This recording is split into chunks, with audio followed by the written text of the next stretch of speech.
Long before the Greek phoenix rose from ashes, ancient Persia spoke of the Simurgh, a magnificent bird whose legend would echo through millennia.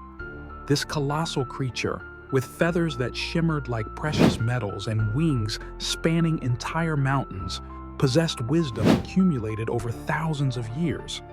Unlike other mythical birds, the Simurgh was benevolent, healing the wounded with its tears and purifying the world with its presence. Persian literature describes it nesting in the Tree of Life, where it witnessed the rise and fall of civilizations.